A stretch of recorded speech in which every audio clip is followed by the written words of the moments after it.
காலை வேலை முடிஞ்சு பரபரப்பான ஈவினிங் லைஃப்காக எல்லாருமே ரெடி ஆயிட்டு இருக்கோம்.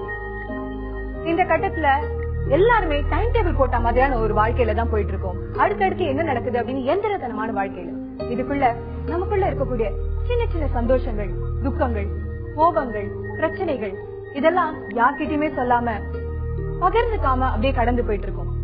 இதெல்லாம் நம்ம மனசுக்குள்ளேயே இருந்து ஒரு மிகப்பெரிய அழுத்தத்தை ஏற்படுத்தக்கூடும். ஒரு கட்டத்துல நமக்கே தெரியாம நம்மளோட பெருசா ஒரு உருவத்தை கூட இது எடுக்கக்கூடும்.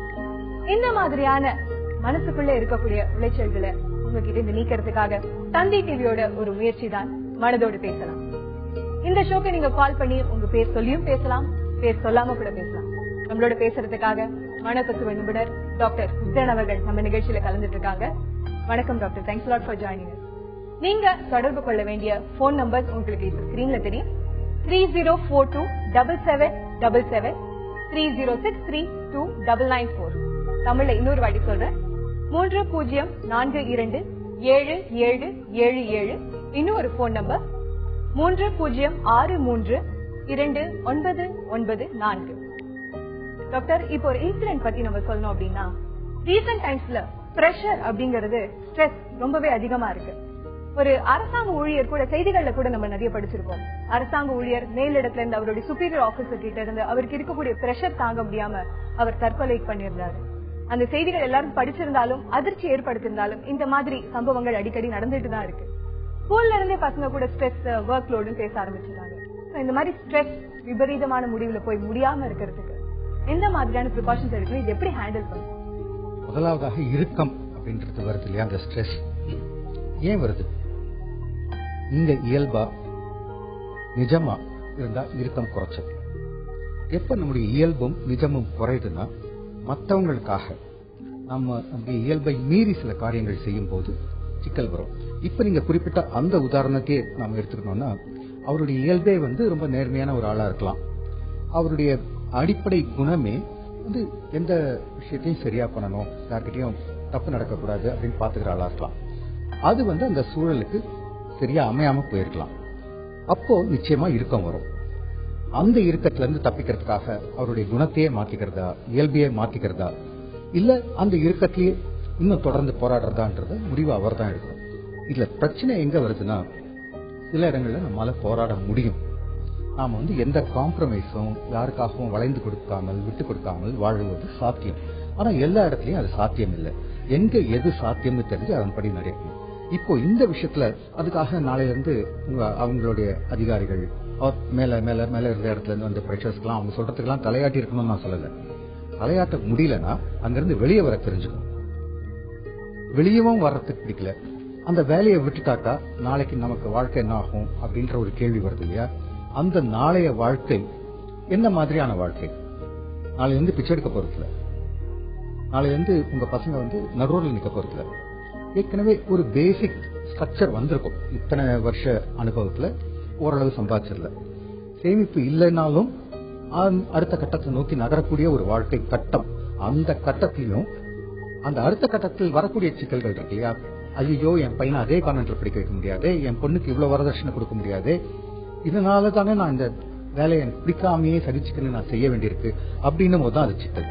ஒண்ணு எல்லாத்துக்கும் ஒத்துக்கிட்டு ஃப்ராடா இருந்துடலாம், இல்ல சண்டை போட்டுட்டு சொல்லிட்டு வெளியே போயிருக்கலாம். இந்த ரெண்டுக்கும் நடுவுல மாட்டிக்கிறதுக்கு காரணம் தான் தானாக இல்லாமல் தனக்காக வாழாமல் இருப்பதுதான். மற்றவங்களுக்காக எப்ப வாழறோமோ, ஐயோ நம்ம மற்றவங்க என்ன நினைப்பாங்க, வேலை போயிடுச்சுன்னா பக்கத்து வீட்டுக்காரன் நம்மள மதிப்பானா, வேலையே இல்லைனாக்கா நாளைக்கு நம்ம மாமியார் வீட்டுல என்ன சொல்லுவாங்க, இந்த மாதிரி தானாக உருவாக்கி கொண்ட தேவையற்ற சிக்கல்கள் அதிகமாகும் போதுதான் மனசுல இறுக்கம் வரும். நீங்க சொன்ன உதாரணத்தினால்தான் இதை சொல்றேன். பட் பேசிக்கா எப்பவுமே இப்போ நீங்க என்ன ட்ரெஸ் போட்டிருக்கீங்க, ரொம்ப நைஸ் லுக்கிங் ட்ரெஸ். இல்ல இப்போ நான் போட்டிருக்கேன்ல, இது நிச்சயமா ரொம்ப ஒரு பிரம்மாண்டமா ஒரு ஷோக்கான ட்ரெஸ் கிடையாது. இது நான் எப்பவுமே இருக்கிற ட்ரெஸ். இந்த ஷோக்காக நான் அந்த மணியவாரில் போய் ஒரு ட்ரெஸ்ஸா ஒன்று மாட்டின விறுவிறுன்னு வந்தேன்னு வச்சுக்கோங்க, ரொம்ப அன்கம்ஃபர்டபுளா இருக்கும். எனக்கு ஒரு சிக்கலா இருக்கும்.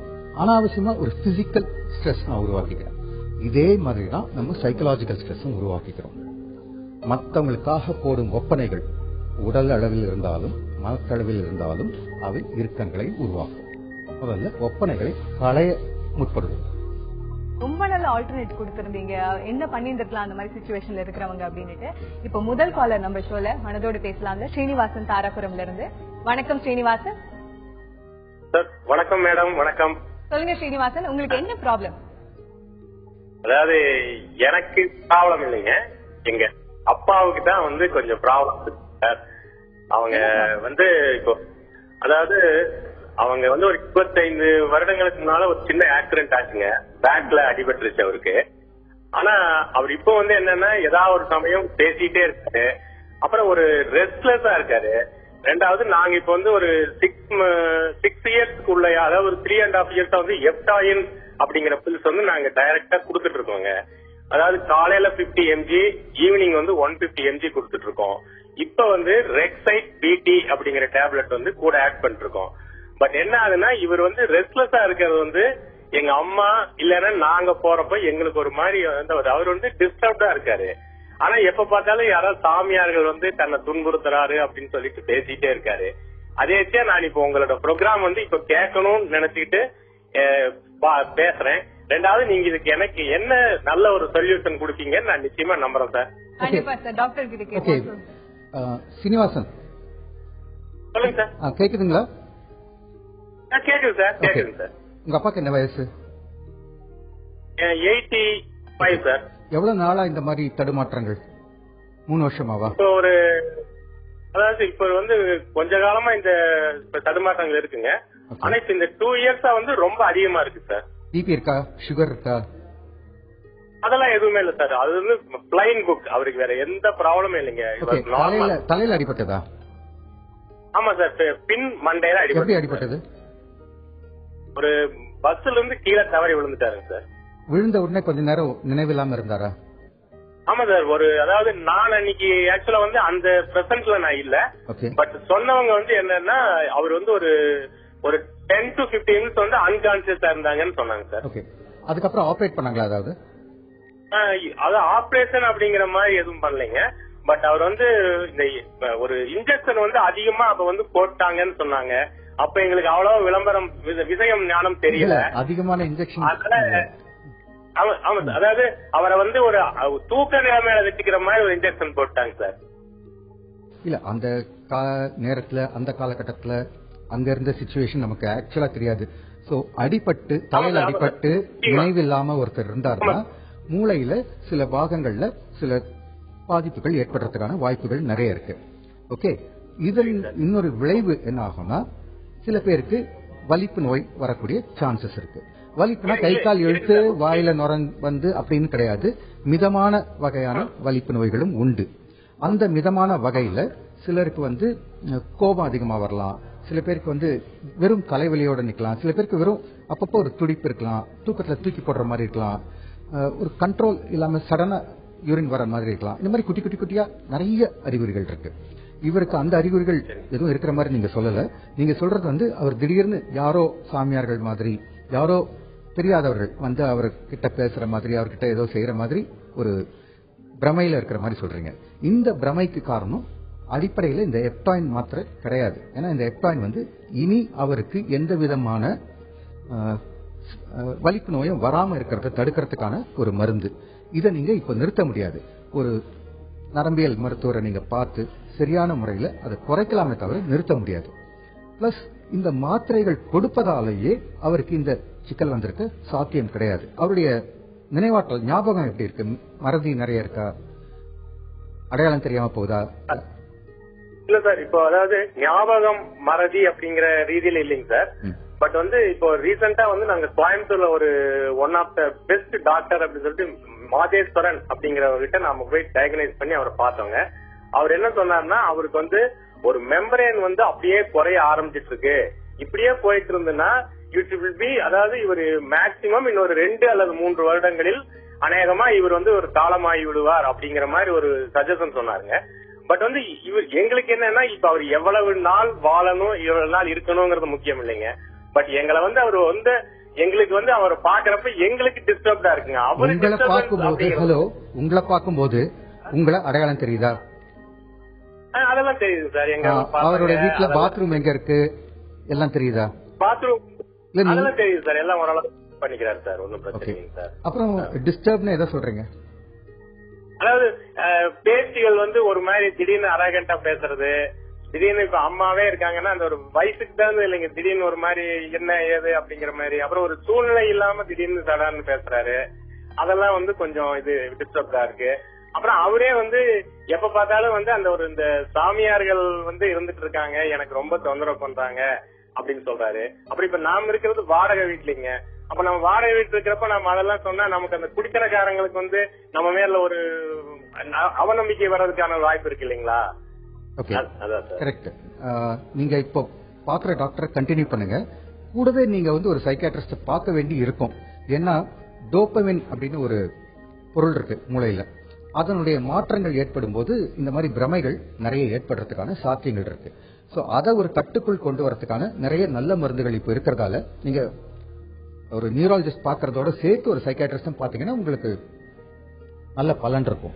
பிளஸ் அத வந்து அவரை கொஞ்சம் ரிலாக்ஸ் பண்றதுக்கும் உதவும். Definitely yes. கண்டிப்பா நீங்க சொன்னது ரெமெடிஸ் அவர் வந்து ட்ரை அவுட் பண்ணனும். அவர் அப்பா சீக்கிரமே குணமடைவாரு அப்படின்னு நினைக்கிறேன். Thanks a lot for calling Srinivasan.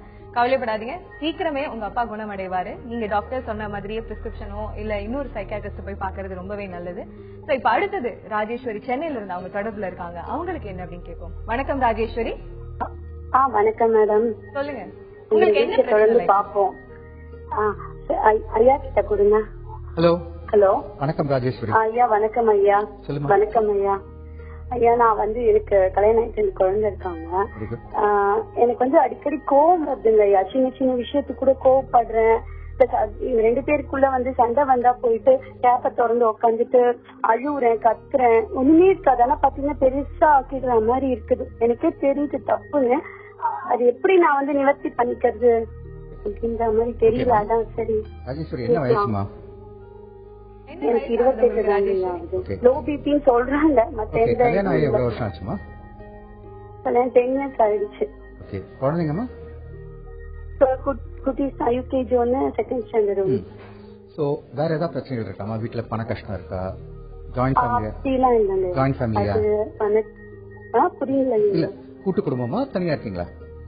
இல்ல இல்ல இல்ல, அதெல்லாம் எனக்கு கடவுள் எனக்கு யாராலையும் எந்த பிரச்சனையும் இல்லை. ஹஸ்பண்ட் கூட நல்ல டைப் தான். ஆனா எனக்கு வந்து அவரு ஏதாவது என்னை பத்தி சொன்னாலோ இல்ல என்னை பத்தி ஏதாவது இப்படி பண்ணாது எனக்கு அது கோமா மாறிடுது. நான் பண்றது தப்பு, இந்த மாதிரி பண்ணக்கூடாதுன்னு நினைக்கிறேன். என்னை மீறி வந்து அரகண்டா நடந்துக்கிறேன். எனக்கு தப்புன்னு தெரியுது. ஏன் அது என்ன ஏது அழுவுறேன், கத்துறேன், என்ன அப்படி வருதோ தெரியல. எவ்வளவு நாள் அப்படி ஆகுதுமா? அது அது வந்து எப்படின்னா அவரு கேட்டாவே அந்த மாதிரி என்னையே நான் வருத்திக்கிறேன். இல்லம்மா, நீ பண்றதெல்லாம் கரெக்டா இருக்கும் போது மத்தவங்க ஏதாவது சொல்றது உனக்கு கோவம் வருதா? நீ ஏதாவது குட்டியா ஒரு தப்பு பண்றதுக்கு மத்தவங்க சொல்றது எனக்கு கோவம் வரல. மத்தவங்க யாரும் என்ன எதுவும் சொல்ல மாட்டாங்க. நான் அப்படி நடந்துக்கும் என் வீட்டுக்காத்தையும் நான் அப்படி நடந்துக்க மாட்டேன். சின்ன சின்ன விஷயத்துல ஏதாவது கேள்வி கேட்டா எனக்கு வந்து அவர் கேட்க கூடாதுன்ற மாதிரி எனக்கு தோன்றுது. அதனால வேற ஒண்ணும். ஏன் கேட்க கூடாது? கேட்கலாம், தப்பு இல்ல. இருந்தாலும் அவரு கேள்வி கேட்கிறாரு, நம்ம எல்லாம் கரெக்டா தானே செஞ்சுட்டு இருக்கோம். இன்னும் கூட செய் இது பண்ணு அது பண்ணு, இன்னும் கரெக்டா பண்ணணும், நீ கரெக்டா இருக்கணும்ன்ற மாதிரி ஒரு எதிர்பார்க்கிறாரு. அந்த எதிர்பார்க்க எல்லாம் திருப்திப்படுத்த முடியல. இப்போ வீட்டு வேலை இருக்க வச்சுக்கோங்களா, கொஞ்சம் டிலே பண்ணிடுவேன். ஆனாலும் அவர் பண்ணாதையே அந்தந்த டைம்ல முடின்னு கரெக்டா சொல்லிடுறாரு. அது என்னால ஃபாலோ பண்ண முடியல. நான் மட்டும் குட்டீஸ பாக்கணும், ஸ்கூல் கூட்டு போகணும், அந்த மாதிரி நிறைய ஒர்க் இருக்கிறதுனால அது என்னால கம்ப்ளீட் பண்ண முடியல. குறிப்பா உங்களுடைய கணவர் சொல்லும் போது தான் கோவம் வருதா? மத்த விஷயத்துல வரலையா? ஆமாங்க. ஓகேமா. வேற யாரும் என்ன எதுவும் இல்ல, அவரு ஒருத்தர் வேற யாரும் என்ன எதுவும் சொல்லலங்க. எதுவும் அந்த மாதிரி சொல்லிக்கிற மாதிரி நடந்துக்க மாட்டேன். மாமியாரா இருக்கட்டும், எல்லார்கிட்டயும் நல்ல பேர் தான் வாங்க. அவர்கிட்டயும் நல்ல பேர். ரொம்ப ரேர் தான் எங்களுக்கு சண்டை வர்றது. ஆனா வந்துச்சுன்னா அது ஆக்ரோஷமா நான் வந்து பண்றேன். ஓகே. இதுக்கு வந்து 2 விதமான காரணம் இருக்குமா. நம்பர் 1, நான் பண்றது தப்பு அப்படின்றது உணராமையே என்ன எப்படி நீ குற்றம் சொல்லலாம்னு தேவையில்லாம சில பேருக்கு கோவம் வரும். இன்னொன்னு வந்து நான் சரியா தானே செய்யறேன், என்ன எல்லாரும் தப்பா சொல்றாங்களேன்றதுக்காக கோவம் வரும். இங்க எப்படிமா, நீ சின்ன தப்பு பண்ணிட்டு அவர் கோச்சுக்கிறாரா இல்ல ஒண்ணுமே பண்ணாத போது கோச்சுக்கிறாரா? புரியலங்கய்யா. இல்லம்மா, நீ ஒண்ணுமே பண்ணாத போது சும்மா வந்து வள்ளி விடுறாரா? இல்ல ஒண்ணுமே பண்ண, நீ ஏதாவது குட்டியா பண்ணும் போது தானே? சொல்ல வந்தது என்னன்னா வந்து உங்க husband will try to explain it. She can hear. See, இந்த பெண் விவரிக்கிற ஒரு விஷயத்தை பார்த்தோம்னா எதிர்பார்ப்பு அதிகமா இருக்கு இந்த பெண்ணுக்கு. இவங்க சொல்றது என்னன்னா, என் ஹஸ்பண்ட் ரொம்ப எதிர்பார்க்கிறாரு, என்னால தாங்க முடியல, எனக்கு கோவம் வருதுன்னு. ஆக்சுவலா இவங்களோட எதிர்பார்ப்பு தன்னை யாருமே எதுவுமே சொல்லக்கூடாதுன்றது. தன்னை யாருமே எதுவுமே சொல்லக்கூடாதுன்னா தாங்க எல்லாத்தையும் சரியா செய்யணும். இதை ஏன் இப்படி பண்ணல, இதை ஏன் அப்படி பண்ணலன்னு சில பேர் திரும்ப திரும்ப நம்ம கிட்ட சொல்றாங்கன்னா, இட் மீன்ஸ் நாம ஏதோ சில விஷயத்த சரியா பண்ணலன்னு தான். ஒரு அமைப்பிலேயோ ஒரு வீட்லயோ ஒரு அலுவலகத்திலேயோ நாம இருக்கும்போது அதற்கென்று சில சட்ட திட்டங்கள், விதிகள், வரைமுறைகள் இருக்கு. அதை நாம ஃபாலோ பண்ணணும். முடியலன்னா எக்ஸ்ட்ராவா கத்துக்கவும் முடியலன்னா என்னால இவ்வளவுதான் முடியுதுன்றத அவங்களுக்கு எக்ஸ்பிளைன் பண்ணி சரி அவங்க சப்போர்ட்டோட மீதி விஷயத்த பண்ணணும். இந்த பொண்ணுக்கு வந்து என்ன திட்டுறியே அப்படின்றதுதான் கோபமா வெளிப்படுது. சில சமயம் கண்ணீர் கண் வழியா வரணும் இல்ல, கோபமா கூட வரும். Okay right. நீங்க ராஜேஸ்வரி நீங்க பேசும்பொழுதே ரொம்ப தெளிவா பேசினாங்க. அவங்களுக்கு என்ன வேணும் அப்படின்றத கரெக்டா உங்ககிட்ட எக்ஸ்பிளைன் பண்ணாங்க. நீங்க ரொம்ப ரீசனபிள் பர்சனா இருக்கீங்க. சொன்னது டாக்டர் சொன்னது ரொம்ப நல்லா. ராஜேஸ்வரிக்கு ஒரு சின்ன சஜஷன், மீதி நேரம் வீட்டுல ஃப்ரீ டைம் இருக்கும்போது ரிலாக்ஸ் பண்றதுக்கு மியூசிக் மாதிரி எதுவுமே கிடையாது. உங்களுக்கு பிடிச்ச ஒரு 10 பாட்டை செலக்ட் பண்ணிக்கங்க. அதை ஒரு லூப் மாதிரி போட்டு வச்சுங்க. உங்க போன்ல போட்டுங்க, உங்க கம்ப்யூட்டர்ல போட்டுங்க, என்ன வேணா பண்ணுங்க. அதை நாள் பூரா ஓட்டினே இருங்க. அதை கேட்க கேட்க உங்களுக்கு ரிலாக்ஸ் ஆகும். நமக்கு பிடிச்ச பாட்டுனா ஒரு பாட்டு ஏன் பிடிக்குது? ஏன்னா அந்த தாளம், அந்த ராகம், அந்த இசை கோர்ப்புக்கான கருவிகள், இது எல்லாமே நமக்கு மனசுக்கு நெருக்கமா இருக்கிறதா தான் ஒரு பாட்டு பிடிக்குது. அந்த மாதிரி ரொம்ப பிடிச்ச விஷயம் இருக்கும்போது, ரொம்ப நல்ல விஷயம் நமக்கு தெரியும் போது அந்த நேரத்துல கோபம் வராது, வருத்தம் வராது, பயம் வராது. சோ திரும்ப திரும்ப அது பேக்ரவுண்ட்ல ஓடி அது உங்க வாழ்க்கையின் ஒரு அங்கமாக, ஒரு பழக்கமாக ஆகிவிட்டால் ரிலாக்ஸேஷன்ன்றது இதை விட சிம்பிளான எக்ஸசைஸ் எதுவுமே கிடையாது. இப்ப நம்ம ஷோனுடைய அடுத்த காலர் லைன்ல இருக்காரு விவேக். Good evening Vivek. வணக்கம் மேடம், என் பேர் விவேக், கோயம்புத்தூர்ல இருந்து கூப்பிடுறேன் மேடம். சொல்லுங்க விவேக். சார் உங்ககிட்ட பேசணும் சார். வணக்கம் சார். வணக்கம் விவேக், சொல்லுங்க சார். ஆக்சுவலி என் பேர் விவேக் சார். நான் இன்ஜினியரிங் முடிச்சிருக்கேன் சார் இங்க கோயம்புத்தூர்ல. ஒரு 2010ல இருந்து நான் பிசினஸ்ல இருக்கேன் சார். இன்ஜினியரிங் முடிச்சுட்டு டிப்ளமோ முடிச்சு பார்ட் டைம்ல இன்ஜினியரிங் பண்ணி ஃபுல் கான்பிடென்டான ஒர்க்ல இருந்து ஒரு பிசினஸ் ஒன்னு பண்ணேன் சார் வித் பார்ட்னரோட. அது ஒரு சடன் பீரியட்ல ஒரு ஃபெயிலியர் சார். அதுல இருந்து மீண்டு அங்கேயும் ஒரு ஃபுல் கான்பிடென்டோட ஒர்க்கோட எப்படியாவது சர்வைல் ஆகணும்னு சொல்லி அங்கிருந்து எடுத்து ஒரு ஃபாரின் அப்ராட் போயிட்டேன் சார் ஒர்க்குக்கு. அங்க போய் ஒரு பெரிய ஏமாத்துற மாதிரி ஆயிடுச்சு சார். கொஞ்சம் ஏமாந்துட்டேன். அங்கிருந்து திரும்பி கோயம்புத்தூர் வந்துட்டேன் சார். வந்து இங்கே சர்வேலாருக்கு ட்ரை பண்ணி ஃபுல்லா பண்றேன். இப்போ பிசினஸ் ஸ்டார்ட் பண்ணிட்டேன். பட் எனக்கு அந்த பழைய அந்த தைரியம் வரமாட்டேங்குது சார். எங்கேயோ ஏதோ ஒரு இடத்துல ஒரு நெகட்டிவ் தாட் வந்துருச்சுன்னா ரொம்ப ஆக்சிலரேஷன் ஆயிடும் பயங்கரமா. ஒரு ஒரு சம்டைம்ஸ் டிப்ரெஷன் மாதிரி மைண்ட் ஆயிடுது. எக்ஸசைஸ் நேத்தும் கூட எனக்கு ஒரு சம்பவம். ஃபுல் டெடிகேட்டடா ஒர்க் பண்ணிட்டு இருக்கும்போது திடீர்னு ஒரு சின்ன ஒரு நெகட்டிவ் தாட், அந்த நெகட்டிவ் தாட் வந்து ஒரு 3 hours என்னால டம்ப் ஆன மாதிரி ஆயிட்டேன். எந்த ஒர்க்கையும் என்னால கான்சன்ட்ரேஷன் பண்ணல. ஒரு 3 years கழிச்சு நானே என்ன பூஸ்டப் பண்ணிட்டு இறங்கிட்டேன்.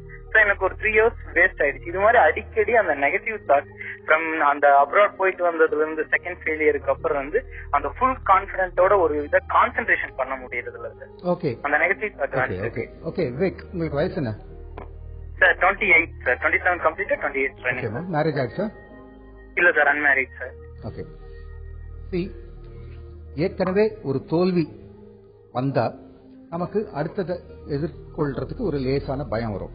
நீங்க சச்சின் டெண்டுல்கரா இருந்தாலும் சரி, ராகுல் டிராவிடா இருந்தாலும் சரி, first innings first ball out ஆனா செகண்ட் இன்னிங்ஸ் ஃபர்ஸ்ட் பால் ஒரு சின்ன எலிமெண்ட் ஆஃப் டென்ஷன் இருக்கத்தான் செய்யும். இது விதவித லெவல்ல நம்ம எல்லார் வாழ்க்கையிலும் ஏற்படக்கூடிய விஷயம் தான்.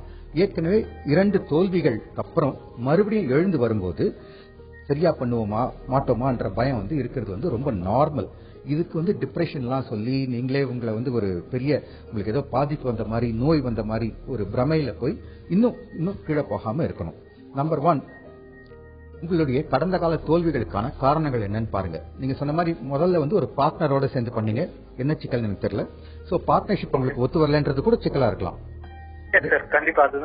ரெண்டாவது அப்ராட் போனீங்க, அங்க வெளிநாட்டுல என்ன பிரச்சனை வந்ததுன்னு தெரியல, எதிர்பார்ப்பு ஈடாகல, அவ்வளவுதானே? ஏஜென்சி மூலம் போய் அது ஒரு என்னோட ஒர்க்ல இருந்து ஃபுல்லா வேற மாதிரியான ஜாப் ஆயிடுச்சு. போகும்போது இருந்த அவசரத்துக்கான காரணம் என்ன? எப்படியாவது நான் அப்ராட் போய் நிறைய சம்பாதிச்சுட்டு சீக்கிரம் வந்துடணும், அதானே? சோ அந்த ஏஜென்ட் ஓகேவா, அவங்க நமக்கு கொடுக்கற வேலை கரெக்டா, நமக்கு ஏத்ததுதான் அவன் செலக்ட் பண்றானா, இத பத்தி எதுவுமே கேட்காம நமக்கு வேண்டியது எப்படியாவது சீக்கிரம் பண்ணிடணும், அந்த அவசரம் இருக்குல்ல, அதுதான் அது 2வது தோல்விக்கான அடிப்படை காரணம். வாழ்க்கையில எப்பவுமே வேகம்ன்றது வேற, அவசரம்ன்றது வேற. வேகம் நமக்கு அவசியம், ஆனா அவசரம் உதவாது. நீங்க வந்து 60 கிலோமீட்டர் இல்ல 100 கிலோமீட்டர் கூட வண்டி ஓட்டலாம். ஆனா அவசரமா இப்படி வளைஞ்சு நீங்க ஓட்டினீங்கன்னா தான் உங்களுக்கு அடிபடுறதுக்கான சாத்தியங்கள் அதிகம் இருக்கு. சோ இந்த எல்லா விஷயத்திலையும் நான் அவசரப்படுறேன்னா இல்ல என்னுடைய வேகம் கரெக்டா இருக்கா? சில நேரத்துல அதிகமான வேகம் இருக்கும், சில நேரத்துல குறைவான வேகம் இருக்கும். குறைவான வேகம் இருந்தா ஐயோ நம்ம போய் சேர முடியாதுன்னு ஒரு பயம் இருக்கும். அதிகமான வேகம் இருந்தா எங்கேயாவது ஆக்சிடென்ட் ஆயிடுமோன்ற பயம் கூட இருக்கும். சோ வேகத்தோட நிதானமும் இருந்தால் வாழ்க்கையில ஜெயிச்சிடலாம். இந்த நிதானம் இருக்கா இல்லையா அப்படின்றது ஒன்னொன்னையும் நான் இது செய்யறேனே, இது கரெக்டா செய்யறேனா, இது சரியா அமைதா அப்படின்றத ஒவ்வொன்றையும் அன்னைக்கு அந்த நேரமே பரிசீலிக்கிறது எல்லாருக்கும் சாத்தியம் இல்லை. ஒவ்வொரு இரவும் ஒரு பரிசீலனை நடத்திக்குங்க. நான் இதை இன்னும் பெட்டரா எப்படி பண்ணிருக்கலாம் அப்படின்னு யோசிங்க. மறுநாள் காலையில நேத்து நான் பண்ண வெற்றிகளை இன்னைக்கு இன்னும் அதிகமா பெட்டரா எப்படி ஆக்கலாம், நேற்றைய தோல்விகளை இன்னைக்கு எப்படி நான் மறக்கலாம் தவிர்க்கலாம் அப்படின்றத யோசிங்க. இதை விட முக்கியமான விஷயம், வாழ்க்கையில ஐயோ நான் தோத்துட்டேனே 2 தடவை தோத்துட்டேனே அப்படின்னு சொல்றது நிறுத்துங்க. 2 தடவை தோக்கிறதுக்கு முன்னாடி எத்தனை தடவை ஜெயிச்சிங்கன்ற ஞாபகம் வச்சுக்கோங்க. அந்த கணக்குப்படி பார்த்தா இதுவரை வாழ்க்கையில நிறைய தான் ஜெயிச்சிருப்பீங்க. சோ உங்க பேலன்ஸ் ஷீட் வந்து ப்ராஃபிட் தான் காட்டுது. நீங்க பயப்பட வேண்டியதுல, கவலைப்பட வேண்டியதுல. Wish you all the best. Wonderful sir. And Vivek நீங்க கான்பிடன்ஸ் கொடுக்கும்படியும் கூடவே கொஞ்சம் அனலைஸ் பண்ணவும் சொல்லிருந்தீங்க அவரோட ஒர்க். சோ எல்லாருக்குமே அவங்களுடைய ஒர்க் அப்படின்னும் பொழுது அந்த நாள் எண்ட்ல நம்ம இன்னைக்கு என்ன பண்ணோம் அப்படிங்கறத அசைப்படுறது ரொம்ப அவசியமா, எந்த மாதிரியான வேலையா இருந்தாலும். சோ அது நமக்குள்ள என்னத்தை இன்கார்பரேட் பண்ணுவோம், மறுநாள் வாழ்க்கையை நமக்கு என்ன சேலஞ்சஸ் போய் ஃபேஸ் பண்ண போறோம்ன்றது இந்த மாதிரி நிகழ்ச்சியில சொல்லும் போது பர்டிகுலரா எல்லாருக்கும் பரவலா சொல்ற மாதிரி தான் நம்ம பண்றோம். ஆனா ஒவ்வொரு பிரச்சனையும் நம்ம எடுத்து அனலைஸ் பண்ணோம்னா இண்டிவிஜுவலா யார் யாருக்கு என்ன பிரச்சனைன்றது, ஒரு பிரச்சனைன்றது வெறும் இன்னைக்கு வந்து காலையில எழுந்தேன் நான் பாத்ரூம்ல வழுக்கி விட்டேன் அப்படின்ற மாதிரி மட்டும் இல்ல.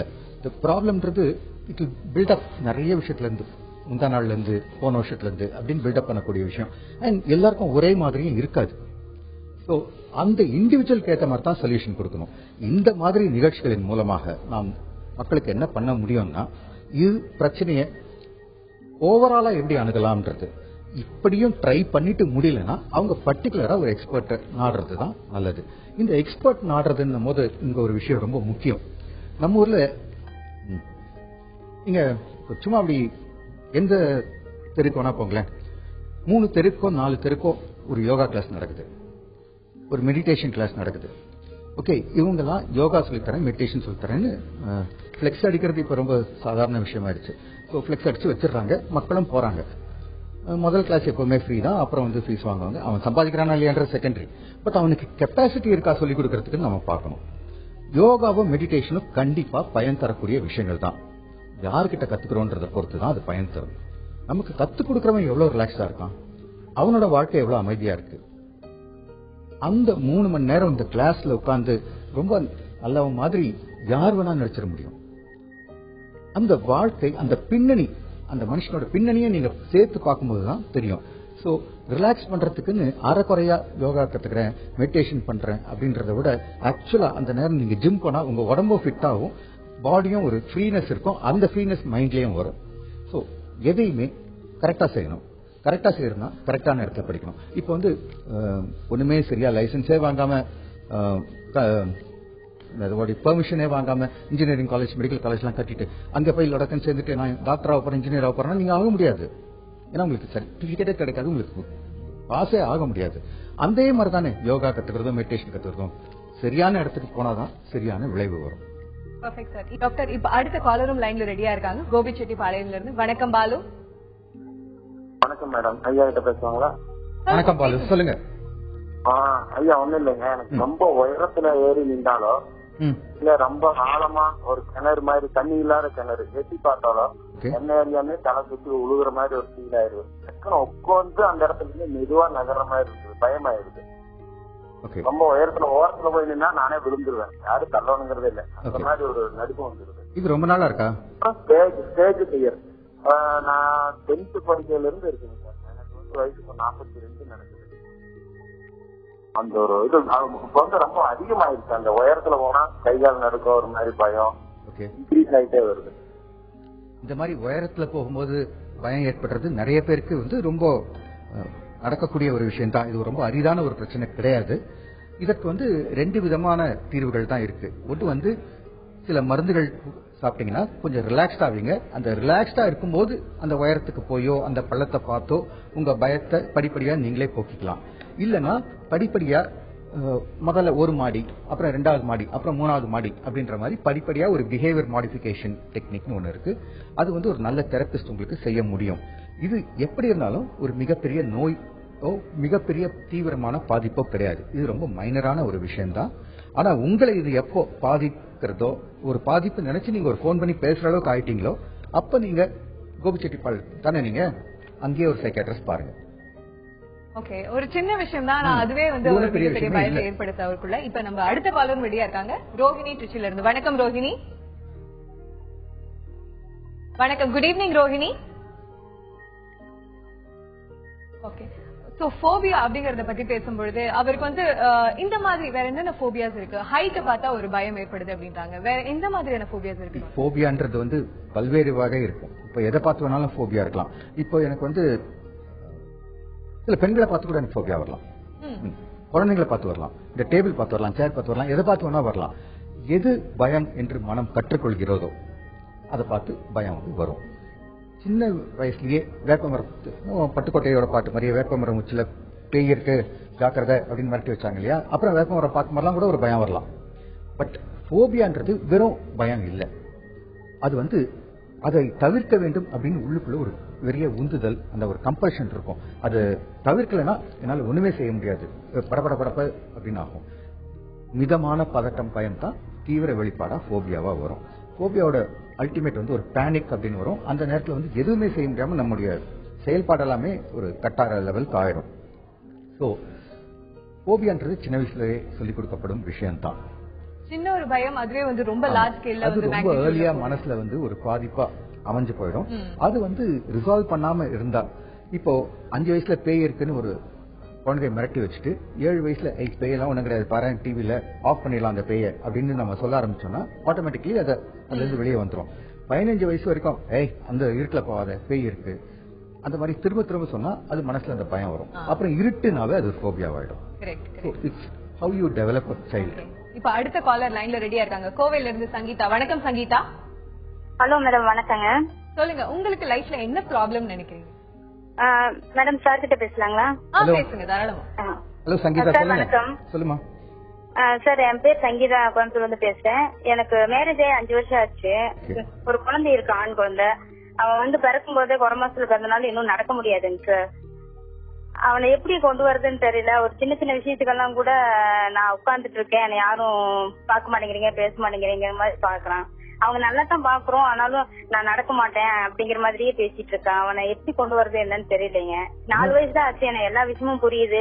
இப்ப வீட்டுல பக்கத்து வீட்டுல இருந்து ஒரு குழந்தை எடுத்துட்டு வந்து கொஞ்ச நாள் கூட அவனுக்கு பிடிக்க மாட்டேங்குது. இப்போ குறை பிரசவம் சீக்கிரமே பிறந்துட்டான் இல்லையா? அந்த எவ்வளவு முன்னாடிமா, எத்தனை மாசத்துல? 7 மாசத்துலயே பிறந்துட்டாங்க சார். ஓகே, குழந்தைக்கு அந்த மைல்ஸ்டோன்ஸ் இருக்கியா, திரும்பி படுக்கிறது, தவறது எல்லாம் கரெக்டா நடக்குதா? அதெல்லாம் இல்லைங்க சார், இன்னும் குப்புற கூட விழுகல. ஆனா நாங்க ஒரு சைடு திரும்பி படுத்துக்குவாங்க, அவ்வளவுதாங்க. நல்லா ஐக்கிய போறோங்க சார், நம்ம சொல்றது புரிஞ்சுக்கிறான், திரும்ப பேசுறான், நிறைய கொஸ்டின் கேக்குறான். பேச்சு நல்லா வருதாமா? நல்லா வருதுங்க சார். 4 வயசு ஆச்சு, இப்பவே என்னங்கிறான், நான் நடக்க மாட்டேன்னு சொல்லி எல்லாரும் என்ன கேவலப்படுத்துறீங்க அப்படிங்கிறான். கொஞ்சம் ஒரு ஹார்ஷா, இல்ல நீ எடுத்து வச்சு நட, அப்பதான் உன்னால நடக்க முடியும்னு ஏதாவது சொல்லிட்டோம்னா உடனே நான் நடக்க மாட்டேங்கன்னு சொல்லிட்டா நீங்க எல்லாம் என்ன திட்டுறீங்க அப்படிங்கிற மாதிரி பேச ஆரம்பிச்சிடலாம் சார். ஓகே, இப்போ வந்து இந்த மாதிரி சீக்கிரமே அந்த டைமுக்கு முன்னாடியே பிறக்கிற குழந்தைங்களுக்கு, சில குழந்தைங்களுக்கு மூளை வளர்ச்சி குறைச்சலா இருக்கிறதுக்கான வாய்ப்பு இருக்கு. அப்படி இருக்கும்போது வெறும் அந்த நடை மட்டும் இல்லாம அவங்களுடைய பேச்சு, புத்திசாலித்தனம், மற்றவங்களோட பழகும் தன்மை, இது எல்லாத்துலயும் அந்த பாதிப்பு தெரியும். பட் மீதி எல்லாம் சரியா இருக்கு, நடை மட்டும்தான் வரலன்னா வேற ஏதோ ஒரு பர்டிகுலர் நியூரலாஜிக்கல் ப்ராப்ளமா தான் இருக்கும். ஸோ ஒரு நியூரலஜிஸ்டோ ஒரு ஆர்த்தோபெடிஷனோ தான் நீங்க பார்க்க வேண்டிய அவசியம் இருக்கும். இது சைக்கலாஜிக்கல் ப்ராப்ளமா தெரியல. மொத்தமாவே அந்த குழந்தைக்கு எல்லா விதமான வளர்ச்சியும் தடைப்பட்டிருந்தா, பேச்சு முதல் எல்லாமே தடைப்பட்டிருந்தா, தடுமாற்றத்தோடு இருந்தா, அப்ப வந்து அதுக்கு பேர் மென்டல் ரிட்டார்டேஷன். மென்டல் ரிட்டார்டேஷனுக்கு வந்து ஆக்சுவலா மருந்துகள் கிடையாது, ஒன்லி பயிற்சிகள் மட்டும்தான். அது போன்ற குழந்தைகள் சேர்ந்து இருக்கிற ஒரு பள்ளிக்கூடத்தில் தான் நீங்க அதை சேர்க்க முடியும், அதுக்கு பயிற்சி சொல்ல முடியும். அங்க இருக்கிற குழந்தைங்களாம் என் குழந்தையோட மோசம்ன்றது நீங்க மட்டும் சொல்ல மாட்டீங்க, ஒவ்வொரு பெற்றோரும் சொல்லுவாங்க. ஆனா அப்படிப்பட்ட குழந்தைங்க எல்லாரும் ஒன்னா வச்சுதான் அவங்களுக்கான பயிற்சி முறை கொடுக்க முடியும். ஸோ அந்த மாதிரி ஒரு ரீஹாபிலிட்டேஷன் சென்டர் தான் நீங்க முதல்ல அணுக வேண்டிய விஷயம். நம்ம நிகழ்ச்சியில அடுத்த காலரும் லைன்ல வந்திருக்காங்க. முருகன் சேலம்ல இருந்து. வணக்கம் Murugan. Good evening Murugan. Good evening madam. சொல்லுங்க, டாக்டர் இருக்காங்க, பேசுங்க. சார் எனக்கு சின்னதுல இருந்து எனக்கு அப்பா இல்லைங்க சார். எனக்கு அந்த அப்பா இல்லாத வளர்ந்ததுனால எனக்கு நான் நிறைய அடுத்தவங்க மேல பாசம் அதிகமா இருந்தது. எனக்கு அந்த ஒரு சினிமா படம் கூட ஒரு அப்பாவோட அட்டாச்சோட பார்க்கல எனக்கு தன்னறியாம எனக்கு ஒரு அழுவாச்சு, கண்ணுல தண்ணி வந்துடும்.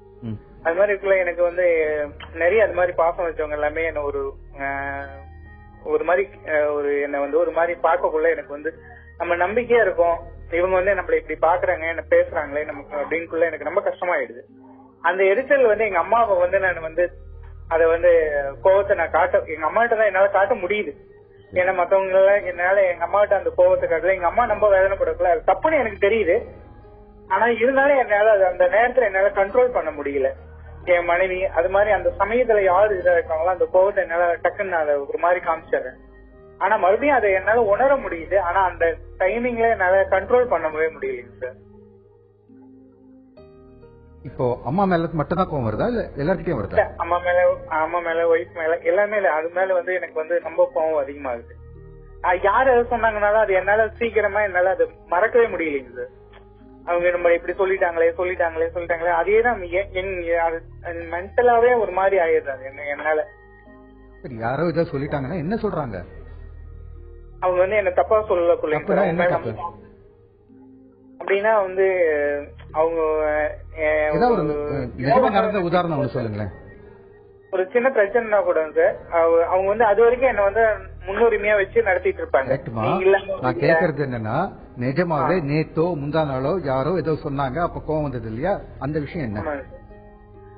அதான் சார் இப்ப எனக்கு முன்னாடி நடந்த இது வரைக்கும் முன்னாடி என்ன ஒருத்தர் நம்மள செய்யறாங்கன்னு வச்சுக்கோங்க சார், நான் அந்த இடத்துல முக்கியத்துவமா இருக்கிற மாதிரி இருக்கும். அப்போ என்ன அந்த இடத்துல இருந்து என்ன வேண்டாம், நீ இந்த இடத்துக்கு வேண்டாங்கிற மாதிரி டக்குன்னு அவங்க தூக்கி எறிகிற மாதிரி எனக்கு ஒரு தோணுது. அது மாதிரிதான் செய்யறாங்க. அது மாதிரி செய்யக்குள்ள என்னால கோவத்தை கண்ட்ரோல் பண்ண முடியலைங்க சார். ஏன் இவ்வளவு நேரம் பண்ணாங்க? முருகன் கொஞ்சம் பாருங்க, எல்லா நேரமும் எல்லாருக்குமே நாம முக்கியத்துவமா இருக்க முடியாது. எல்லா நேரமும் முதல் இடத்துல நிக்க முடியாது. சில இடத்துல நம்ம பின்னாடி நிக்கணும், சில இடத்துல ஓரமா நிக்கணும். இதுதான் வாழ்க்கை. அண்ட் நேத்து வரைக்கும் நான் என்ன யூஸ் பண்ணிக்கிட்டாங்க, இன்னைக்கு என்ன யூஸ் பண்ணல அப்படின்ற விஷயத்த நாம யோசிச்சு பார்த்தோம்னா, நேத்து வரைக்கும் நம்முடைய செயல்பாடு அவங்களுக்கு ஏத்த மாதிரி இருந்தது, அவங்களுக்கு பிடிச்ச மாதிரி இருந்தது, அவங்களுக்கு பிரயோஜனமா இருந்தது. இன்னைக்கு நம்ம செயல்பாடு கொஞ்சம் குறைஞ்சிருக்கலாம், இல்ல நம்ம கான்சென்ட்ரேஷன் குறைஞ்சிருக்கலாம், நம்ம இன்ட்ரெஸ்ட் போயிருக்கலாம், இல்ல அவங்களுக்கு நாம பிரயோஜனம் இல்லாம கூட போயிருக்கலாம். அதனால நாம தேவையில்லை கொஞ்சம் ஓரமா வைக்கிறாங்க. சோ இந்த மாதிரியான ஒரு சிச்சுவேஷன்ல இருந்து நாம தப்பிக்கணும்னா, இந்த மாதிரி ஒரு சிக்கல் நமக்கு வரக்கூடாது, இழுக்கு வரக்கூடாது, ஒரு கோபம் வரக்கூடாது அப்படின்னா அதுக்கு முதல் கட்டம் நம்முடைய தகுதிகளை வளர்த்து கொள்ள வேண்டும். தினம் தினம் நாம சரியா இருக்கிறதுக்கான முயற்சிகளை முனைப்போட செய்யணும். அப்பதான் நாம இதுல இருந்து வெளியில வர முடியும். இல்லனா என்னைக்காவது இன்றைய அவசர உலகத்துல ஒரு நாள் நீங்க கான்சென்ட்ரேஷன் இல்லாம இருந்தீங்கன்னா கூட உங்களோட முக்கியத்துவம் குறைஞ்சிரும். ஏன்னா இன்றைய காலகட்டம் அப்படி. சோ நீங்க கவனமா இருந்தா அந்த முதலிடம் உங்களை விட்டு போகாது. அப்படி முதலிடம் போனா இன்னைக்கு தானே போச்சு, நாளைக்கு மறுபடியும் அந்த முதலிடம் வரும்ன்ற நம்பிக்கை இருந்தாக்கா உங்களால இதை சந்திக்க முடியும், எதிர்கொள்ள முடியும். அப்ப கோபம் வராது. அண்ட் மோரோவர் உங்க கோபம் எல்லாம் வீட்டுல அம்மா கிட்டயும் ஒய்ஃப் கிட்டயும் வருதுன்னா இது ரொம்ப நாணயம் இல்லாத நாகரிகம் இல்லாத செயல். ஏன்னா செல்லுமிடத்து சின்னம் இது. எங்க காட்டணுமோ அங்க காட்டினா நான் அடிப்படுவேன், அதனால இங்க யார் அடிக்க முடியுமோ நான் அடிக்கிறேன்ற மாதிரி.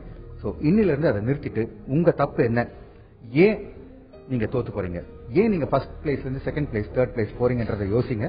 உங்களுக்கு ஆன்சர் கிடைக்கும், உங்க வாழ்க்கை நல்லா இருக்கும். இப்ப அடுத்த காலரும் லைன்ல இருக்காங்க, நம்ம மனதோடு பேசலாம்ல. அனு சென்னையில இருந்து. Good evening Anu. Hello, good evening. சொல்லுங்க அனு. சார் சாட்ட பேசலாங்களா? ஹலோ சொல்லுங்க.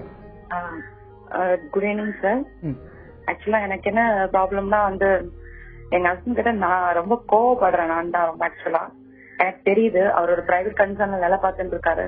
அவர் எப்ப வர வீட்டுக்கு வந்தாலும் ஆபீஸ், போனு, ப்ராஜெக்ட் அப்படி இப்படின்னு அதுலயேதான் மெயினா இருப்பாரு. வீட்டுலயே எதுவுமே கொஞ்சம் இன்டர்ஃபியர் பண்ணாத மாதிரியே இருக்காரு அவரு. இதை வச்சுட்டு எனக்கு என்னன்னா, நான் ஆக்சுவலா வேலைக்கு போயிட்டு இருந்தேன். இப்ப கொஞ்ச நாளா போறது இல்ல, ஒரு இயர்ஸ் கணக்கா நான் போறது கிடையாது. நான் அவர்கிட்ட பேசும்போது ரொம்ப பதட்டமா பேசிடுறேன். அவர் ஆபீஸ்ல கூட கொலீக் வேலை செய்யறவங்களை பத்தி நானே கொஞ்சம் இது பண்ணி பேசிடுறேன், கொஞ்சம் ஹார்ஷா பேசிடுறேன். அதனால எனக்கும் அவருக்கும் மிஸ் அண்டர்ஸ்டாண்டிங் மாதிரி வந்துருது. நான் அதுல கோவப்பட்டு ஒரு அவர்கிட்ட பேசும்போதே எனக்கு அழுக வந்துருது. ஓகேமா, முன்னாடி வேலை செஞ்சுட்டு இப்ப ஏன் வேலை செய்யல? ஹலோ அனு, முன்னாடி வேலை செஞ்சுட்டு இப்ப ஏன் வேலை செய்யல? இல்ல சார், இப்போ ஆக்சுவலா அந்த பசங்க எல்லாம் வளர்ந்துட்டாங்க. எனக்கு ஆக்சுவலா பாக்கணும் அவங்கள. அவங்க வீட்டுல பெரியவங்க யாரும் கிடையாது, கைட்லைன்ஸ் யாரும் கிடையாது. முன்னாடி என்ன வேலை? முன்னாடி இருந்த வேலை என்ன? உங்க ஹஸ்பண்ட் பண்ண மாதிரியே வேலையா, இது வேற வேலையா? புரியல சார் நீங்க கேக்குறது. உங்க ஹஸ்பண்ட் இப்ப என்ன வேலை பண்றாரோ அதே மாதிரி ஒரு கம்பெனில அதே மாதிரி வேலையா, நீங்க பண்ணது வேற வேலையா? இல்ல, நான் ஆக்சுவலா ஸ்கூல்ல ஒர்க் பண்ணிட்டு இருக்கேன் சார். நான் டீச்சர். ஓகே, நீங்க டீச்சர், உங்க ஹஸ்பண்ட் ஏதோ ஐடி மாதிரியா? ஐடின்னு சொல்ல முடியாது, சைட் இன்சார்ஜ் ப்ராஜெக்ட் அது அப்படின்னு. சரி, அவங்க அதாவது எனக்கு வந்து இப்ப எனக்கு தெரியுது நான் அவரை ரொம்ப ஹர்ட் பண்றேன்னு தெரியுது. ஒரு மாதிரி நான் டீஸ் பண்ற மாதிரி அவரை பேசுறேன். ஆமா, ஆபீஸ்ல போனா மட்டும் நீங்க பேசுறீங்க, இங்க வீட்டுக்கு வந்தா உங்களுக்கு பேச டைம் இருக்காது, நான் கேட்டா பதில் சொல்ல முடியாது, பட் ஆனா போன்ல உங்களுக்கு பதில் சொல்ல முடியும் அப்படின்னு சொல்லும் போது அவரும் ஹர்ட் ஆறாருன்னு எனக்கு தெரியுது.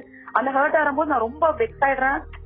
அது வேற விதமான டாப் லெவல்ல கொண்டு போயிடுது. எனக்கு அது ரொம்ப கஷ்டமா இருக்கு. எனக்கு வந்து பையன் பெரிய பையன் இருக்கான், +10 படிக்கிறான்.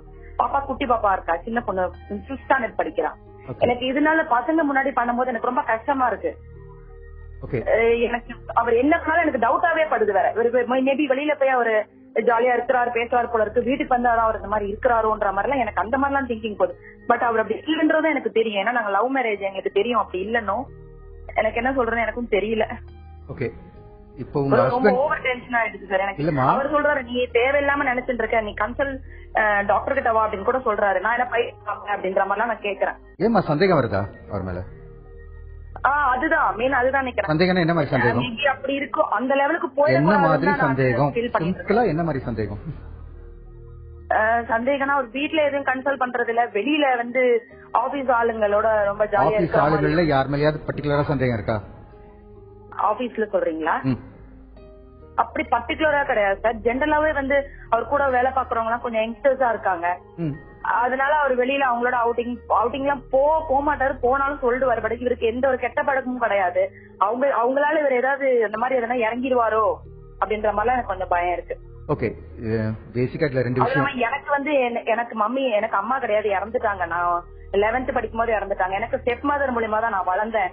அந்த ஸ்டெப் மதர் வீட்டுக்கு வந்த விதமும் சரியில்லைன்றதுனால எனக்கு மேபி அது ஒரு இதுவா இருக்குமோன்றது எனக்கு பயமா இருக்கு. ஓகே, இல்ல இந்த பிரச்சனைக்கு ஸ்டெப் மதர் எல்லாம் காரணமே கிடையாது. அந்த மாதிரியான எண்ணமே வேணாம். இப்போ உங்க ஹஸ்பண்ட் மேல இருக்கிற கோவத்தை அவங்க மேலேயும் வர காட்ட வேணாம். இப்போ உங்க ஹஸ்பண்ட் வீட்டுக்கு வந்து ஒரு டென்ஷனா இருக்காரு, உங்க கூட ரொம்ப பேச முடியலன்னா உள்ள வந்து பேசும்போது அதுக்கான சூழல் இருக்கணும். இப்போ யாராவது நம்ம ஹஸ்பண்டை விட்டுருமா, யாராவது வீட்டுக்கு விருந்தாளிங்க வராங்க, வரும்போதே நம்ம வந்து வாங்க அப்படின்னு சொல்றதுக்கும் வாங்க அப்படின்னு சொல்றதுக்கும் வித்தியாசம் இருக்கு இல்லையா? அந்த மாதிரியான ஒரு அட்மாஸ்பியர் இருந்தா தான் அந்த விருந்தாளி அடுத்த தடவை வருவான், வந்துட்டு இன்னும் கொஞ்சம் நேரம் இருப்பான். இல்லன்னா எப்ப கிளம்பலாம்னு அவனும் காத்திருப்பான் இல்லையா? அதே மாதிரி தான் ஒரு கணவன் மனைவிக்குள்ளும் இப்போ எல்லா உறவு முறைகளிலும் அப்படிதான். இப்ப யாருக்கும் வீட்டுல செலவு பண்றதுக்கான நேரம் ரொம்ப குறைச்சல். ஏன்னா இன்றைய எந்திரத்தனமான வாழ்க்கை, இதுல வந்து நம்ம போக்குவரத்து நெரிசல் எல்லாம் பாத்தீங்கன்னா வேலைக்கு போயிட்டு வீட்டுக்கு வந்தா வரும்போதே யாரும் அப்படியே சந்தோஷமா ரிலாக்ஸா பாட்டு பாடின்னு உள்ள நுழைய முடியாது. டென்ஷனோட தான் வருவாங்க. அந்த அவங்க டென்ஷனோட வரும்போது நாம வந்து இவ்வளவு நேரம் நான் வெயிட் பண்ணேன் அப்படின்ற ஒரு ஃப்ரஸ்ட்ரேஷன், வெறுப்பு இதெல்லாம் சேர்த்து நம்ம முகத்திலையும் நம்ம பேச்சிலையும் வரும்போது ஐயோ சண்டை வேணாம் அப்படின்னு ஒதுங்க தான் தோணும். சண்டை வராம இருக்கிறதுக்கு என்ன வழி? பேச்சை குறைச்சிக்கிட்டா சண்டை வராதுன்றது எல்லாரும் நினைச்சுக்கிற ஒரு வழி. சோ முடிஞ்ச வரைக்கும் முதல்ல சிடு சிடுன்னு முகத்தை வச்சுக்காம ரிலாக்ஸ்டா இருந்து, ஆமா என்னதான் அப்படி பேசுற அப்படின்னு ஒரு ஜோக்கா கேட்கறதுக்கும் என்ன பேசின்னு இருக்க அப்படின்னு கேட்கறதுக்கும் வித்தியாசம் இருக்கு. யார்கிட்ட பேசுற அப்படின்றதுக்கும் யார்கிட்ட இவ்வளவு நேரம் பேசுற, எனக்கும் கூட நானும் அவங்க கூட ஃப்ரெண்ட் ஆகிறேன் அப்படின்றதுக்கும் வித்தியாசம் இருக்கு. So it's the way you approach the person. இந்த பொண்ணுகிட்ட நான் பேசினா, அதுவும் லவ் பண்ண பொண்ணு, பேசினா அவ என்கிட்ட சண்டை போட மாட்டா, அவ என்கிட்ட அன்பா இருப்பா, எனக்கு சப்போர்ட்டிவா இருப்பான்னு உன் ஹஸ்பண்டுக்கு எப்ப நம்பிக்கை வருதோ அன்னில இந்த ப்ராப்ளம் முடிச்சிருமா. இதுக்கு தேவையில்லாம ஸ்டெப் மதர்லாம் இருக்க வேணாம். ஓகேவா? நெக்ஸ்ட் காலர் வினோத் லைன்ல இருக்காரு, சேலம்ல இருந்து. Good evening Vinod. சொல்லுங்க Vinod. Good evening sir. Good evening sir. Good evening Vinod, சொல்லுங்க சார். இப்ப வந்து எனக்கு வந்து சார், நான் வந்து இப்ப எந்த பொண்ணை பார்த்தாலும் எனக்கு மேரேஜ் ஆகலைங்க சார். எனக்கு இன்னும் மேரேஜ் ஆகலைங்க சார். ஆனா எந்த பொண்ணை பார்த்தாலும் ஒரு நம்பிக்கை இல்லாம இருக்கு சார். ஏன்னா இவங்க வந்து நம்ம லைஃப் செட் ஆவாங்களா, இல்ல இவங்க நம்ம லைஃப்ல வந்து நம்மளுக்கு ஏற்ற மாதிரி இருப்பாங்களா, இல்ல இவங்க இதுக்கு முன்னாடி வேற எதனாவது இப்படியா இருந்திருக்காங்களா அப்படின்ற சந்தேகம் வந்து மனசு தெரியுது. கரெக்டுமா? இப்ப பொதுவா எந்த பொண்ணை பார்த்தாலுமா இல்ல பொண்ணு பார்க்க போற பொண்ணை பார்க்கும் போதா? What is it? இன்னும் பொண்ணு பார்க்க ஆரம்பிக்கல சார். எந்த பொண்ணு பார்க்க வருது? இல்லைங்க சார், எல்லா பாக்குறவங்க பொண்ணு எல்லாம் வந்து பார்த்தாலே ஏற்கனவே ஒரு தடவை அடிபட்டுச்சு சார். ஓகே. ஏற்கனவே ஒரு தடவை வந்து நான் வந்து ஒரு பொண்ணு லவ் பண்ண சார். அந்த பொண்ணு வந்து இன்னும் அந்த பொண்ணு வந்து எனக்கு சரியான ரெஸ்பான்ஸ் எதுவும் கிடைக்கல சார். ஆனா உண்மையா லவ் பண்ண 2 பேர் லவ் பண்ண சார். 2 பேர் லவ் ஆனா வந்து அவங்க வந்து 2 பேர் லவ் பண்ணியாப்பா? ஆமா 2 பேரும் லவ் பண்ணல சார். ஓகே. 2 பேரும் லவ் பண்ண சார். அந்த பொண்ணு ரெஸ்பான்ஸ் இல்லனா அப்புறம் என்ன லவ்? ரெஸ்பான்ஸ் இல்லையா சார்? இல்ல 2 பேரும் லவ் பண்ணிருக்காங்க. வினோத் ஒருத்தர் லவ் பண்ணிருக்காரு. 2 பேரும் ஒருத்தருக்கு ஒருத்தர் லவ் பண்ணாங்க. அதுல என்ன ப்ராப்ளம் வந்தது வினோத் உங்களுக்கு? இல்லைங்க மேடம், அது வந்து அவங்க வந்து பாத்தீங்கன்னா ஒரு சில பேருக்கு முக்கிய ப்ரிஃபரன்ஸ் கொடுத்து நான் வேண்டாம் அவங்க கூட போக வேண்டாம், அவங்க வந்து அவங்க நான் வரேன் நீ இப்போ அவங்க கூட போக வேணாம்னு சொன்னா அவங்க என்கிட்ட வந்து இல்ல நான் வந்து வேற ஒரு மாமா கூட போறேன்னு சொல்லிட்டு அவங்க அந்த பசங்களோட போறாங்க. அந்த பசங்களுக்கு பார்த்தா ஏஜ் வந்து 45 இருந்து 50 இருக்கு மேடம். நான் வந்து அது தப்பு சொல்லுங்க மேடம். ஃப்ரெண்ட்லியா தான் போறாங்க, இல்ல அவங்க ஒரு இதுல போறாங்கன்னா ஓகே, நான் வந்து தப்பு சொல்ல மேடம்.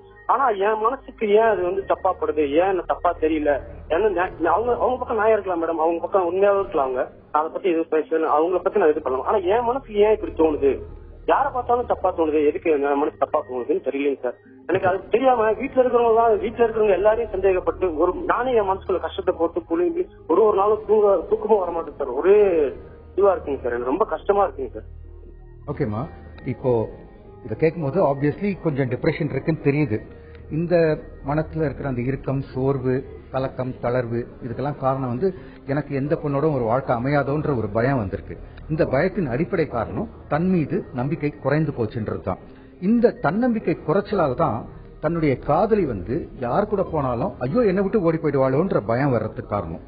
எனக்கு என் மீதும் என் காதல் மீதும் நம்பிக்கை இருந்தால் என் மனைவியோ என் காதலியோ 10 வருஷம் வேற ஒருத்தர் வீட்டுல இருந்துட்டு திரும்பி வந்தா கூட எனக்கு எந்த விதமான சந்தேகமோ குழப்பமோ நடுக்கமோ பயமோ வராது. ஏன் தன்னம்பிக்கை குறையுதுன்னா, நான் உண்மையானவனா இருந்தா என் எதிரில் இருக்கிறவங்க உண்மையானவனா தான் நினைப்பேன். நான் மட்டும் தான் யோகியன், மற்றவங்க எல்லாம் கெட்டவன் நான் எப்ப நினைக்கிறனோ அப்ப ஏன் மனசுக்குள்ளேயும் ஒரு சின்ன கள்ளம், ஒரு கபடம், ஒரு குழப்பம், ஒரு பயம், ஒரு நம்பிக்கையின்மை இருக்கு. ஃபர்ஸ்ட் ஆஃப் ஆல் நம்மை நாம் நம்பணும். நம்ம நம்பினா நம்மளை சுத்தி எதுவுமே நம்மளை பயமுறுத்தாது. சோ முதல்ல பெண்கள் மீது நம்பிக்கையை வளர்க்கணும். எல்லா பெண்ணுமே என்னை விட்டு ஓடி போயிடுவா, என்னை விட்டுட்டு அந்த 40 வயசு 50 வயசுக்காரனோட தான் பேசுவா அப்படின்றத விட்டுட்டு அந்த பெண் என்கிட்ட மட்டும் பேசணுன்ற அளவுக்கு நான் அவளை ஈர்க்கணும், அவளை வச்சுக்கிற அளவுக்கு அவளுக்கு நான் பாதுகாப்பு கொடுக்கணும், நம்பிக்கை தரணுன்ற முறையில வாழ்க்கையை அமைச்சுக்கிட்டா கண்டிப்பா ஒரு நல்ல மனைவியோ காதலியோ நண்பரோ தோழியோ கிடைப்பாங்க. ஒரு குட் கான்ஃபிடன்ஸ் பூஸ்டர். சரி, இப்ப அடுத்ததா சுந்தரி சென்னையில இருந்து தொடர்புல இருக்காங்க. குட் ஈவினிங் சுந்தரி. ஹலோ. சொல்லுங்க சுந்தரி. ஹலோ, வணக்கம். வணக்கம் மேடம். வணக்கம், சொல்லுங்க சுந்தரி, உங்களுக்கு என்ன ப்ராப்ளம் லைஃப்ல? டாக்டர் ஐயா பேசலாமா? சொல்லுமா. டாக்டர், எனக்கு ஆம்பளை பையன் 40 வயசு ஆகுது, அவனுக்கு கல்யாணம் ஆல. அவன் கசின் சிஸ்டருக்கு இந்த மன உடம்பு இருந்தது, மருந்து சாப்பிட்டு இருக்கா. இது 40 வயசு வரைக்கும் வரலாம் பார்த்தா 15,000 ரூபாய் தான் சம்பாதிக்கிறான். அதனால அவன் கல்யாணம் பண்ண முடியல. என்னால எங்கேயும் நல்ல பொண்ணும் கிடைக்கல.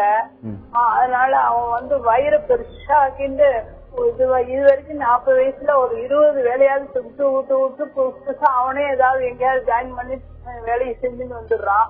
ஆனா அவன் மாத்தி மாத்தி கேசட்டும் மொபைலும் வாங்கிட்டே இருக்கான்.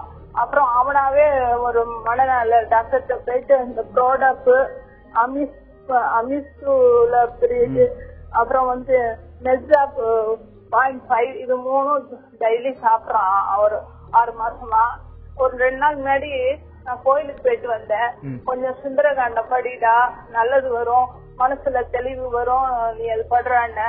உன்னை ஒரே திருப்பி போட்டேன்னா சரி, நீ இத்தனை சுந்தரகாண்டம் படிச்சு இத்தனை பூஜை பண்ணி உனக்கு என்ன கிடைச்சது, அதனால நான் திருப்பி போட்டேன்னா அடி நொறுக்கிடுவேன் உன்ன அப்படிங்கிறான். ரொம்ப மனசு வேதனையா இருக்கு. இந்த மாத்திரை எல்லாம் கண்டினியூ பண்ணணுமா?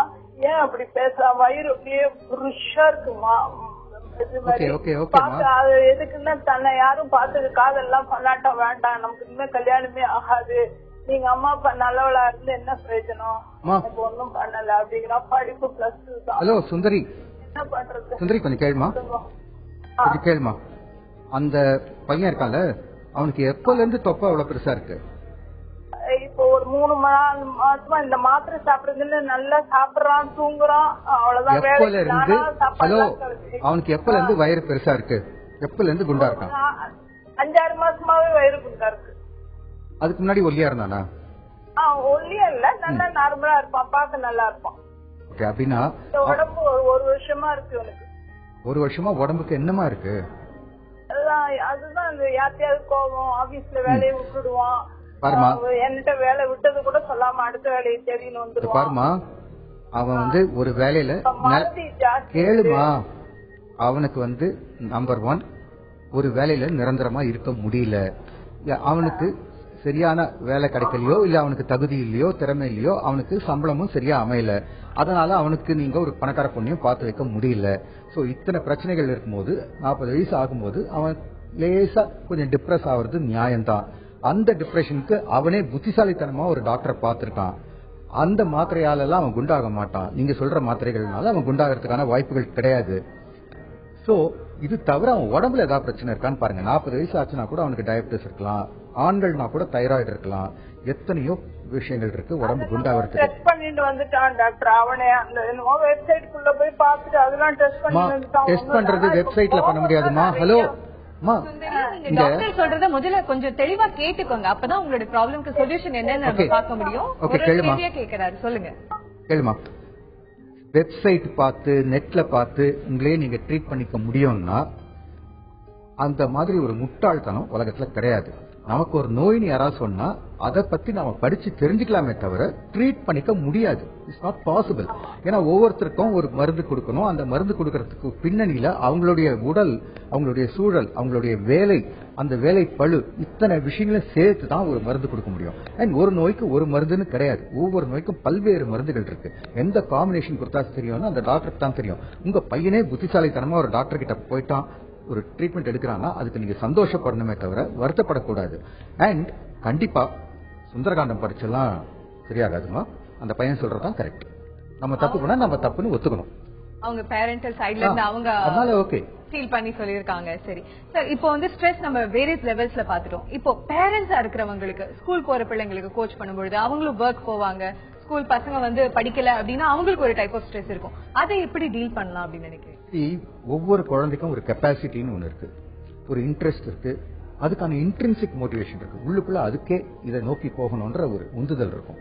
இத பத்தி எல்லாம் கவலைப்படாம ஒட்டு மொத்தமா இந்த ஸ்கூல்ல அட்மிஷன் கிடைக்கணும்னு ஆரம்பிச்சு அந்த ஸ்கூல்ல பேரண்ட் டீச்சர்ஸ் அசோசியேஷன்ல என்ன யாரும் திட்டக்கூடாது, அந்த மீட்டிங்ல என்ன கூப்பிட்டு கிடைக்க கூடாது அப்படின்றதே ஒரு போக்கஸா வச்சுட்டு, அதை தவிர பக்கத்து வீட்டுல எந்த டியூஷன் அனுப்புறாங்க, எதிர் வீட்டுல எந்த டியூஷன் அனுப்புறாங்க, நம்ம பஜனை கூட்டத்துல எந்த டியூஷன் அனுப்புறாங்கன்னு இந்த போக்கஸ்ல இருந்து எப்போ பெற்றோர்கள் வெளியே வராங்களோ, ஓகே இப்போ எம்பிபிஎஸ் முடிச்ச உடனே அவன் பெருசா சாதிக்க போறது இல்ல.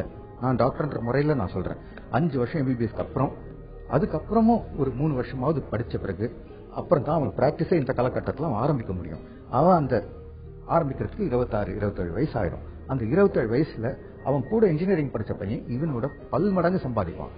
இவனுக்கு ஒரு 15,000 ரூபாய் 20,000 ரூபாய் வேலை கிடைக்கும் போது அவன் மந்த்லி 1 lakh வாங்குவான். அதை பார்த்து இவனுக்குள்ள ஒரு பொறாமை, டிப்ரெஷன் வரும். சோ என் பையனை டாக்டர் ஆக்கணும்னு வெட்டித்தனமா தெரியாம, நிஜமா பையனுக்கு டாக்டர் ஆகணும்னு ஆசை இருந்தா அவன் அந்த 15,000 சம்பளம் தான் வருது, மத்தவனுக்கு 1 lakh வருதுன்ற பத்தி கவலைப்பட மாட்டான். ஏன்னா அவன் விரும்பி ஏற்றுக்கொண்ட ஒரு விஷயம். இவங்க திணிக்க தான் குழந்தைகளோட வருங்காலம் நாசமா போகுது. ஃபர்ஸ்ட் ஆஃப் ஆல் எது என் குழந்தைக்கு ஒத்து வரும்ன்றத ஒரு பெற்றோர் நல்லா பார்க்கணும். சின்ன வயசுல பில்டிங் பிளாக் எல்லாம் வச்சு கட்டினா அதனால அவன் ஆர்கிடெக்ட் ஆகிட போறான். சின்ன வயசுல ஒரு இது பேனா எடுத்து எனக்கு ஊசி போடுவான் அதனால அவன் டாக்டர் ஆகிட போறான்.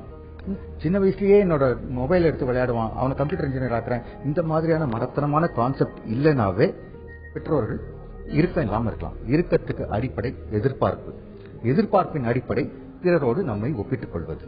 இந்த ரெண்டும் தவிர்த்தா யாருக்கும் அதுக்கேற்ற மாதிரி எதிர்பார்ப்பை வளர்த்துக்கணும். காலர்ஸோடைய கேள்விகளுக்கு ரொம்ப அற்புதமா பதில் சொன்னீங்க. அவங்களுக்கு ரொம்பவே சூதிங்கா இருந்திருக்கும் அப்படின்னு நம்புறேன். ரொம்ப ரொம்ப நன்றி சார் நீங்க வந்ததுக்கு. தொடர்ந்து நம்ம மனதோடு பேசுவோம். நாளை உங்களை சந்திக்கும் வரை உங்களிடமிருந்து விடைபெறுபவர் திவ்யா.